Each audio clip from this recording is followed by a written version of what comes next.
रायबरेली आने का उद्देश्य यह है कि माननीय मुख्यमंत्री जी की जो गाय से संबंधित योजना है, गाय सुखी रहे, गाय के लिए सारी व्यवस्थाएं सही हों, तो उसके लिए गाय को चूनायुक्त पानी मिले, स्वच्छ पानी मिले, सफाई हो, उसको हरा चारा मिले, दाना चोकर मिले और धूप में गर्मी की व्यवस्था, सर्दी में सर्दी की व्यवस्था, ये सारी व्यवस्थाएं ठीक हों। और इसके साथ ही जो बीमार गौवंश है, कमज़ोर गौवंश है, उसकी भी चिंता हो।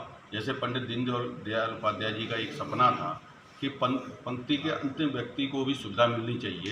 तो ऐसे ही गाय जो हमारी गौशाला है, उसकी जो अंतिम जो हमारी बीमार गाय है, कमज़ोर गाय है, उसकी भी व्यवस्था होनी चाहिए, वो भी।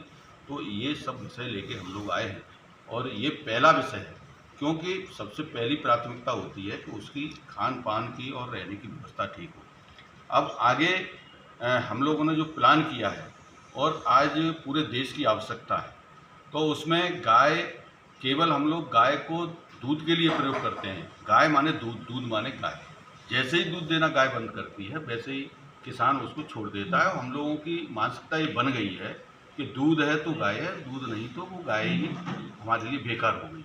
लेकिन मैं आप सब लोगों को मीडिया के माध्यम से बताना चाहता हूँ कि गाय का जितना महत्वपूर्ण दूध है, और दूध अपने जीवन में वो बहुत कम समय देती है, लेकिन पूरा गौवंश गोबर देता है, गौमूत्र देता है, जो हमारे लिए ही नहीं, पूरी प्रकृति के लिए, पूरे समाज के लिए, जल जीवन जमीन के लिए और पर्यावरण के लिए, माने सभी चीज़ों के लिए ये गौमूत्र और गोबर है, वो बहुत ही लाभकारी है, जीवनदायिनी।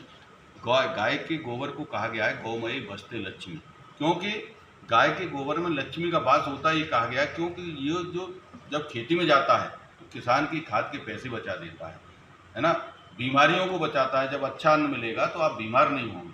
तो किसान के घर में जब पैसा आएगा तो वो गौमयी बसते लक्ष्मी, मन गाय के गोबर के द्वारा खेती होगी, गौमूत्र के द्वारा बीमारियों का और खेती का दोनों का काम होगा।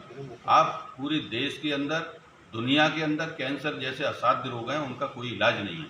और WHO की जो रिपोर्ट है उसमें 2030 तक पूरा जो भारत की जो आबादी का 50% कैंसर युक्त हो जाएगा। और ये हम लोगों को इसलिए मानना पड़ेगा कि पंजाब में एक ट्रेन चलती है, उसका नाम ही कैंसर ट्रेन हो गया है। तो इसलिए वो दिन दूर नहीं होगा कि जो WHO की रिपोर्ट है वो हमारे लिए बिल्कुल सही साबित नहीं हो। और डायबिटीज़ का हब बन गया है भारत।